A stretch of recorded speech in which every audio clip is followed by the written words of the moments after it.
Muy bien, YouTube, buenos días. Hoy es 27 de febrero del 2017 y hoy tenemos como tema la palabra empresa. Palabra importante ya que muchos intentan ser empresarios, otros lo son. Está muy de moda esto del emprendedurismo y se habla también mucho de la pequeña y la microempresa.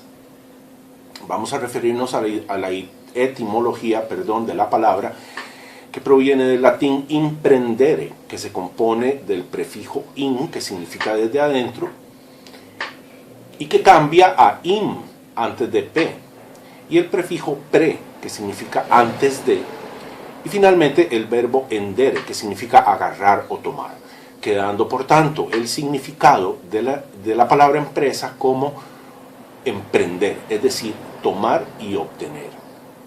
De ahí que los comerciantes son emprendedores, pero no son los únicos emprendedores. Empresa es también un proceso de conquista, un viaje o la adquisición de un objetivo difícil. De hecho, en la novela de Cervantes, Don Quijote, este cita en el primer párrafo del segundo capítulo el texto que sigue. Mas apenas se vio en el campo, cuando le asaltó un pensamiento terrible, y tal que por poco le hiciera dejar la comenzada empresa. Aquí ya vemos otra acepción de la palabra empresa, que no significa una organización manejada por personas, sino más bien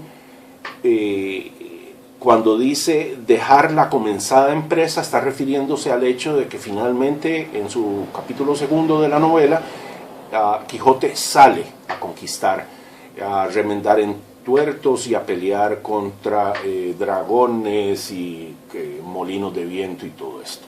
Sigue el texto y dice: y fue que le vino a la memoria que no era armado caballero y que, conforme a la ley de caballería, ni podía ni debía tomar armas con ningún caballero, y puesto que lo fuera, había de llevar armas blancas como no el caballero, sin empresa en el escudo, hasta que por su esfuerzo la ganase.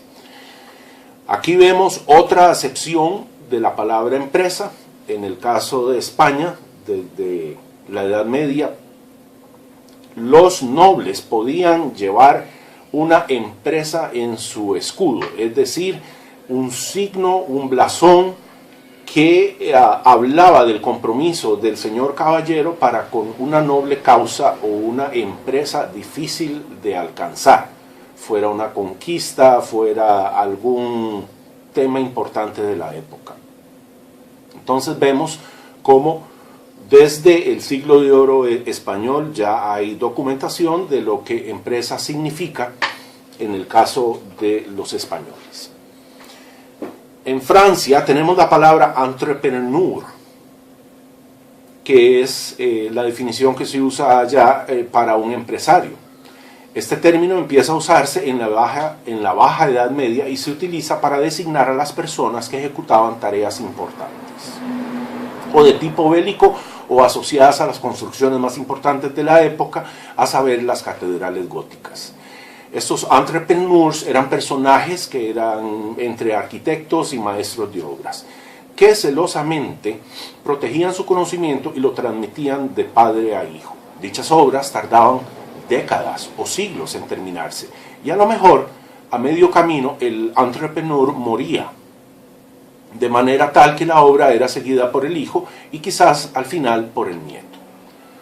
Otra lengua romance parecida al español, el portugués, registra la palabra empreiteiro, que aún hoy día en Portugal es un albañil.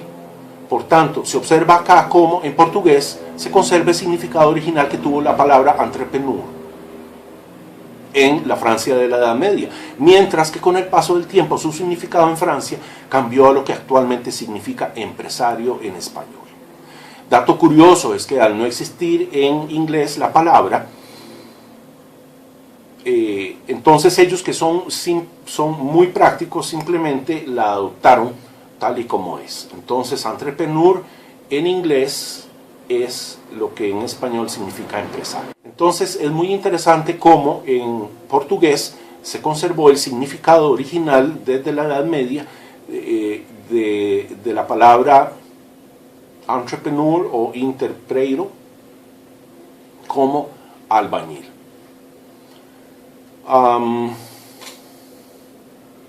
Finalmente quiero remarcar que en el diccionario de la Real Academia de la Lengua Española aparece en su primera acepción de la palabra empresa el siguiente texto. 1. Acción o tarea que entraña dificultad y cuya ejecución requiere decisión y esfuerzo. Entonces vemos que la palabra empresario es acción, es el hombre que conquista, o la mujer también, es un viaje, significa muchas cosas, y finalmente un empresario es una persona valerosa que, a diferencia de los asalariados, busca el sustento por sus propios medios, de manera que se atreve y logra interpretar con buena o mala capacidad los signos del mercado, los signos de la sociedad, que es este mercado que consume, las tendencias, visualiza en el camino oportunidades, amenazas, y analiza hacia lo interno debilidades y fortalezas. La más moderna definición de empresa es una organización compuesta de seres humanos con objetivos claramente definidos en un plan de acción, estrategias, mercadeo, etc. Estamos hablando de una organización con o sin fines de lucro, inmersa en un mercado que ofrece oportunidades y a la vez amenazas. La administración es una disciplina muy interesante, en lo personal la adoro, ya que es la única disciplina que yo conozco hasta la fecha que mezcla arte y ciencia. ¿Por qué arte? Porque interpretar las señales del mercado, interpretar las señales que le dan los empleados de la empresa al administrador, interpretar las señales conocidas como oportunidades o amenazas, es en sí un arte. El manejo también del personal, del recurso humano, es en sí un arte.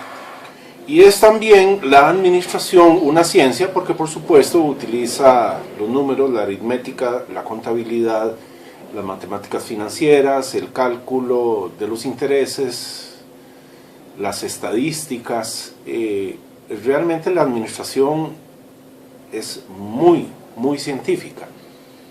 Sin embargo, en sus aspectos de manejo del ser humano, del mercado, de los clientes, de los colaboradores, de los socios, se vuelve un arte. También es un arte pronosticar qué es lo que ocurrirá en el mercado, cuáles son las tendencias, eso también es un arte, creo que ya lo mencioné. El mundo empresarial es entonces la economía global en diminuto. Y para entender esto, para entender la economía global, solo hace falta entender la economía doméstica, imaginársela tal cual es y agregarle un montón de ceros a la derecha de la cifra inicial con la que usted maneja su hogar. Es exactamente lo mismo. Y llego a sospechar que una de las ventajas de mi labor como economista es que no estudié esa profesión. La economía, como se le conoce en el mundo cotidiano, es lo que se conoce como economía neoclásica y deriva de la física newtoniana del siglo XIX. Aquella mecánica celeste que maravilló a la humanidad, donde los planetas giraban en torno a un sol, con una mecanicidad que permitía pronosticar los movimientos a futuro de cada una de estas esferas. era el paradigma de la época. Además se le sumaba el racionalismo, la moda, la tendencia general a racionalizarlo todo, a mecanizarlo, a nombrarlo. Entonces, es en ese ambiente en el que se funda la Escuela Clásica de Economía, con Adam Smith y otros más, que sentaron las bases de la economía actual. Para nadie es un secreto que los economistas nunca logran acertar un solo pronóstico. Y esto no es exclusivo de una clase de economistas, sino de todos. Y la prueba más interesante está en los pronósticos del Fondo Monetario Internacional y los pronósticos de la Reserva Federal de los Estados Unidos. Si ustedes observan, los registros históricos indican que nunca en su vida han acertado un solo pronóstico. Y eso deja muy mal parados a los economistas. Todos creemos que los economistas son bateadores, y eso es absolutamente cierto.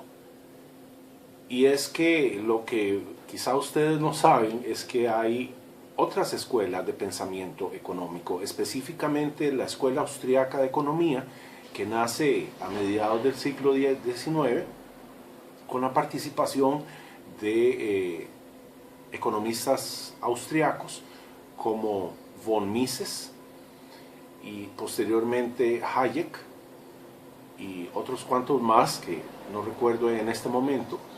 Plantean una economía basada en el ser humano, basada en la acción humana, que a diferencia de la economía neoclásica, aquella basada en la mecanicidad de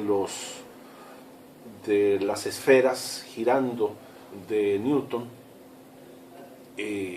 esta escuela neoclásica considera muchas de las condiciones de los análisis como estables. Considera, por ejemplo, un mercado estático y a partir de ahí hace unos cálculos, unas derivaciones, utilizan unos sistemas complicadísimos llamados estocásticos. Son modelos probabilísticos estocásticos. Una cosa extrañísima que yo estoy seguro que en mi vida nunca voy a estudiar. En contraposición, la Escuela Austriaca de Economía ofrece una interpretación basada en el ser humano. El mercado es un conglomerado de seres humanos, un conjunto, es un sistema complejo y para ello no existen reglas mecánicas, se parece más bien a un constante análisis psicológico global. Entonces estaríamos más cercano a un análisis sociológico, pero basado en la economía. Una de las pruebas fehacientes de que la escuela neoclásica, también hoy conocida como los keynesianos, que derivan de Maynard Keynes, personaje del cual vamos a hablar posteriormente, esta escuela neoclásica o keynesiana de economía no es capaz de explicar el ciclo recurrente de burbujas que se inflan y explotan.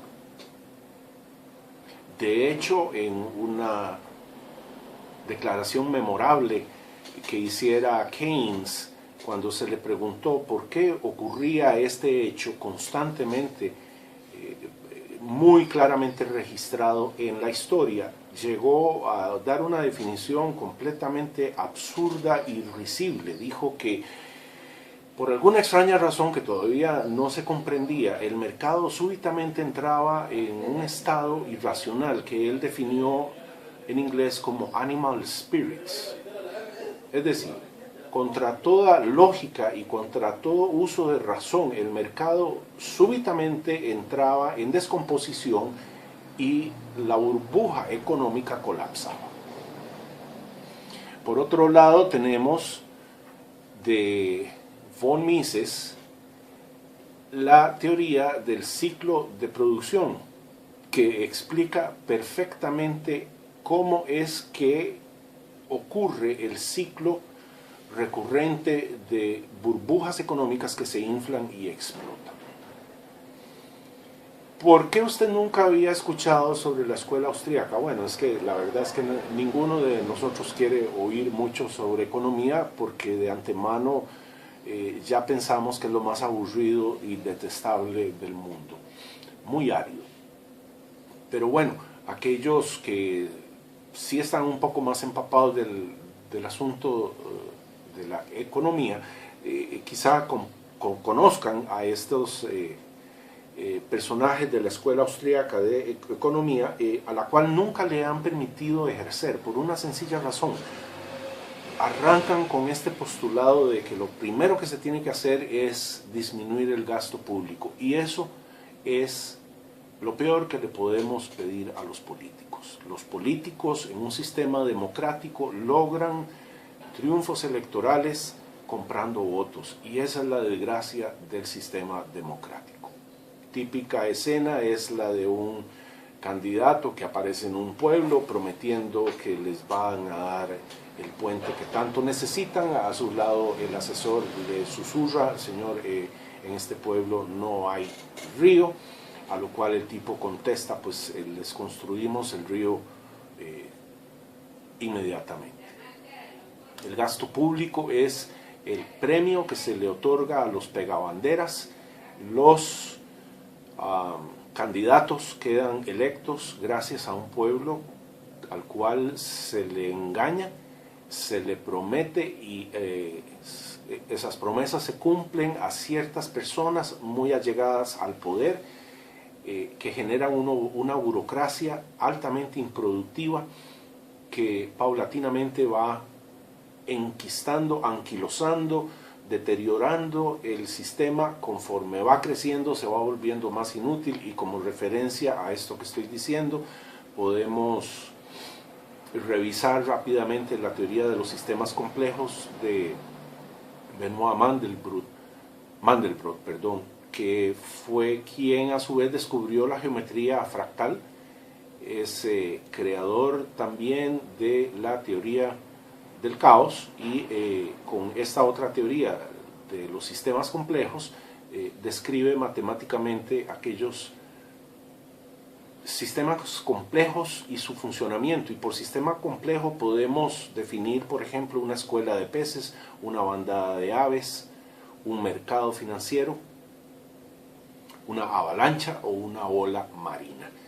Básicamente, la teoría de los sistemas complejos de Mandelbrot indica que todo sistema tiene un límite natural, traspasado el cual, límite natural de crecimiento, traspasado el cual